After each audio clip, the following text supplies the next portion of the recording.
नमस्ते, मेरा नाम दोयल है। मैं clinical embryologist and IVF lab director हूँ इंदौर इनफर्टिलिटी क्लिनिक में। पिछले 7 सालों से एम्ब्रियोजेनी नाम का एक ट्रेनिंग प्रोग्राम भी चलाती हूँ। एम्ब्रियोजेनी एक ऐसा ट्रेनिंग प्रोग्राम है जिसके ज़रिए हमने embryology and all the फाइनर aspects of embryology के ऊपर वेरियस ट्रेनिंग प्रोग्राम्स रन किए हैं। और साथ में हम एंड्रोलॉजी लैब टेक्नीशियन का कोर्स भी कराते हैं, आईवीएफ ओटी नर्सिंग, ऐसे बहुत सारे टिपिकल स्किल सेट जो एक आईवीएफ सेंटर से जुड़े हुए होते हैं वो हम इसमें ट्रेन करते हैं लोगों को। आइए समझते हैं कि एक एम्ब्रियोलॉजिस्ट बनने के लिए क्या क्वालिफिकेशन की ज़रूरत होती है। एम्ब्रियोलॉजिस्ट बनने के लिए एक से ज़्यादा रास्ते हैं। जो सबसे स्ट्रेट फॉरवर्ड रास्ता है वो है मास्टर्स इन क्लिनिकल एम्ब्रियोलॉजी, जिसको परस्यू करने के बाद आपको 3 इयर्स का एक ART लेवल 2 सर्टिफाइड लैब यानी कि IVF centre in simple words, वहाँ पे 3 इयर्स का वर्क एक्सपीरियंस चाहिए after your masters in clinical embryology. ये कोर्स ऑनलाइन नहीं हो सकता है, ये कोर्स ऑफलाइन यानी कि इन पर्सन आपको फुल टाइम अटेंड करना पड़ेगा। और इसकी प्रीरिक्विजिट ये है कि आप बैचलर्स इन लाइफ साइंसेस करें और उसके बाद ही आप masters in clinical embryology pursue कर सकते हैं। अब अगला रास्ता ये है जो काफ़ी सारे डॉक्टर्स इसे अपनाते हैं एंड इट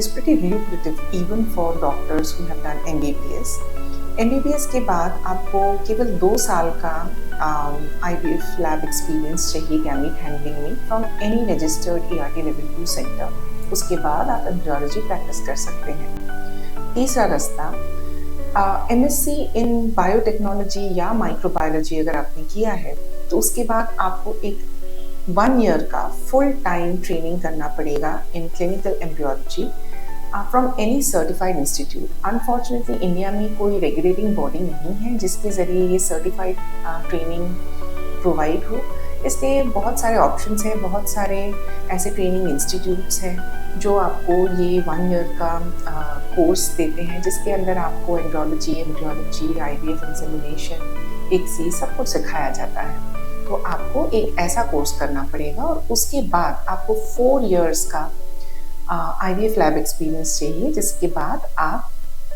एम्ब्रियोलॉजी को परस्यू कर सकते हैं। एक और रास्ता है which is through veterinary graduate अगर है यानी BBSc आपने अगर किया है, उसके बाद आपको post graduation in masters in clinical embryology करना है जो कि एक 2 ईयर का फुल टाइम कोर्स होता है, जिसके बाद आप 2 years of lab experience gather कर सकते हैं किसी भी IVF सेंटर के IVF लैब से जो कि रजिस्टर्ड ART लेवल 2 लैब हो। और आखिरी रास्ता है PhD होल्डर्स। अगर आपने लाइफ साइंसेस में मास्टर्स किया है और उसके बाद आपका जो डॉक्टरेट है यानी PhD है वो एम्ब्रियोलॉजी की कोई स्पेसिफिक टॉपिक के ऊपर है, तो फिर इसको परस्यू करके PhD पूरा करने के बाद आप 1 साल का लैब एक्सपीरियंस किसी भी IVF लैब से दे सकते हैं और फिर आप एम्ब्रियोलॉजी को एज अ करियर परस्यू कर सकते हैं। तो क्या ये कोर्सेज करने के बाद as an embryologist job easily मिल जाती है? तो जब आप बात एम्ब्रियोलॉजी की करते हैं तो सबसे पहला stepping stone for embryology is andrology lab. आपको एंड्रोलॉजी लैब में अपना पूरा काम, आप जब एक छोटी गैमीट को यानी स्पर्म जो कि मिलियंस में मौजूद होती है, जब आप उसको अच्छे से हैंडल कर सकते हैं, उसे केयर कर सकते हैं, उसके लिए उसको असेस कर सकते हैं, तभी आप क्वालिफाई होते हो एक एम्ब्रियोलॉजिस्ट बनने के लिए। क्योंकि एग्स को हैंडल करने से पहले आपको स्पर्म की हैंडलिंग कंप्लीटली आनी चाहिए और उसमें कोई इफ्स एंड बट्स नहीं होने चाहिए। तो मोस्ट ऑफ द टाइम्स देखा गया है कि जितने भी न्यू कमर्स हैं वो एंड्रोलॉजी लैब के काम को पसंद नहीं करते हैं। वो सोचते हैं कि ये काम तो कोई भी टेक्नीशियन कर सकता है और वो जल्दी से जल्दी IVF लैब के अंदर घुसना चाहते हैं और उनको सबसे पहले करना रहता है ICSI, क्योंकि उन्हें दिखता है कि उनके जॉब प्रोफाइल में सबसे ज़्यादा वैल्यू शायद उसी से होगा। बट आई थिंक ये एक गलत अप्रोच है। पहला अप्रोच होना चाहिए अपना स्किल सेट को मास्टर करना। जब आप स्पर्म को हैंडल करना सीखेंगे, जब आप स्पर्म को देखते ही उसके बारे में उसका असेसमेंट प्रॉपर कर सकेंगे स्पर्म एंड सीमेन सैंपल का, तभी आप क्वालिफाई कर पाएंगे एक प्रेशियस गैमीट जैसे कि ओवम या एग उसको हैंडल करने में। So to answer your question, entry-level job into an andrology lab of an IVF center, ये जॉब मिलने में इतनी दिक्कत नहीं होती है। हालांकि सेम सिटी जिसमें आप रहते हो वहाँ मिले ज़रूरी नहीं है। सो ये initial few years of experience gather करने के लिए आपको हो सकता है किसी और सिटी में जाना पड़े, but you should be ready to gain this experience and इसमें कोई जल्दबाजी नहीं करनी चाहिए। You should give yourself at least 3 to 4 years जब आप इस चीज़ को अच्छे से सीख सको।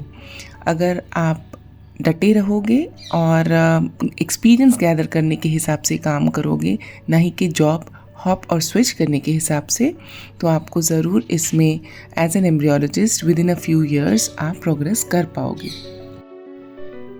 हमारे नेक्स्ट वीडियो में हम एम्ब्रियोलॉजी एज अ करियर में क्या करियर प्रोग्रेशन होता है और पे स्केल क्या होती है एम्ब्रियोलॉजिस्ट, इसके बारे में बात करेंगे।